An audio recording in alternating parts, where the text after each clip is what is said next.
Hello friends, आप सभी का बहुत बहुत स्वागत है मेरे यूट्यूब चैनल जिंदगी विदंशिका में। मैं हूं आप सभी के साथ आपकी YouTube channel host Anshika Chaturvedi. Friends, मुझे उम्मीद है कि आप सभी बहुत अच्छे होंगे। फ्रेंड्स, अगर हम बात करें रिस्पेक्ट की, तो रिस्पेक्ट का मतलब होता है सम्मान। अगर हम दूसरों का सम्मान करते हैं तो कहीं ना कहीं हमारा भी सम्मान होता है। और सम्मान, कोई व्यक्ति छोटा हो या बड़ा हो, सम्मान सबका होता है। और रिस्पेक्ट के आगे जब हम एक शब्द और जोड़ देते हैं, यानी कि सेल्फ रिस्पेक्ट, तो उसका मतलब होता है आत्मसम्मान। और मेरे हिसाब से आत्मसम्मान से बड़ा कोई भी सम्मान इस दुनिया में नहीं है। और अगर हम घुसते हैं विशुद्ध हिंदी में, अगर यानी कि बात करते हैं विशुद्ध हिंदी की, तो विशुद्ध हिंदी में एक शब्द आता है स्वाभिमान। यानी कि स्वाभिमान क्या है, तो आज चर्चा करते हैं स्वाभिमान शब्द पर। दृढ़ इच्छा शक्ति एवं मजबूत आत्मबल ऐसे गुण हैं कि हर क्षेत्र में इनके बल पर सफलता मिलती है। लेकिन जब इन गुणों के बल पर अहंकार हो जाता है तो बना बनाया काम भी बिगड़ जाता है।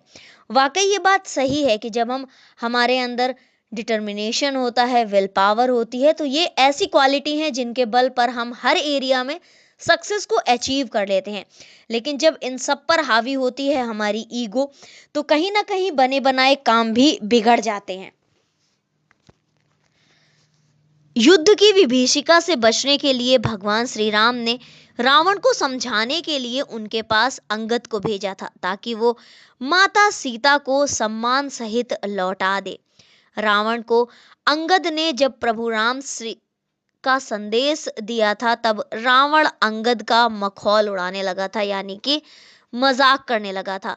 अंगद ने भी रावण से नीतिगत बातें कही और गलतियों को प्रभु क्षमा कर देते हैं। लेकिन अंगद ने रावण के अहंकार को धिक्कारा भी, लेकिन रावण पर इसका कोई असर नहीं पड़ा। उसने अपने सैनिकों को आदेश दिया कि अंगद को यहाँ से उठाकर फेंक दो। रावण की इस बात पर अंगद ने अपना पांव भूमि पर रखकर कहा था, सिर्फ अगर कोई मेरा पैर उठा ले तो मान लूंगा तुम्हारी सेना में बड़े से बड़े ताकतवर हैं। मेघनाथ सहित बहुत सारे योद्धा अंगद का पांव हिला तक नहीं सके थे। अंततः जब रावण स्वयं आगे बढ़े, तब अंगद ने अपना पांव हटा लिया और कहा, मेरे पैरों में पड़कर कुछ नहीं होगा, जाओ और श्री राम के चरणों को पकड़कर माफी मांग लो। प्रथमता तो अंगद चाहते नहीं थे कि अहंकार और पराई नारी का अपहरण करने वाला व्यक्ति उसका स्पर्श करे, और दूसरा, अंगद अपनी दृढ़ता और शक्ति का श्रेय भगवान श्री राम को देना चाहते थे, स्वयं को नहीं। स्वाभिमानी और अहंकारी में अंतर यही होता है कि स्वाभिमानी व्यक्ति हर तरह से सशक्त होकर भी अनर्गल कार्य नहीं करता, जबकि अहंकारी व्यक्ति थोड़ी सी शक्ति एवं प्रभुता अर्जित कर लोगों का उत्पीड़न करने लगता है। इसलिए हमें बिना बाह्य प्रदर्शन के अपने उद्देश्यों के प्रति सजग रहना चाहिए। और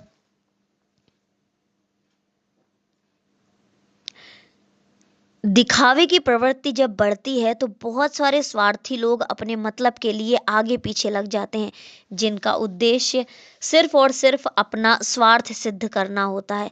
ऐसे लोग झूठी चापलूसी करते हैं और यहीं से अहंकारी व्यक्ति विफलता की ओर बढ़ने लगता है। फ्रेंड्स, जैसे कि वीडियो के स्टार्टिंग में मैंने बात की थी सेल्फ रिस्पेक्ट की, तो अगर आपके अंदर सेल्फ रिस्पेक्ट है तो निश्चित तौर पर आप अपनी लाइफ में कुछ बड़ा अचीव करेंगे, कुछ बहुत बड़ी सक्सेस को अचीव करेंगे। लेकिन अगर आपके अंदर ईगो हावी हो गया है तो आप कहीं ना कहीं असफलता की ओर आगे बढ़ेंगे, क्योंकि ईगो जो है, वो अहंकार है, वो बहुत गलत है। और सेल्फ रिस्पेक्ट यानी कि आत्मसम्मान अगर आपके अंदर है तो आपको कोई भी व्यक्ति सफल होने से नहीं रोक सकता।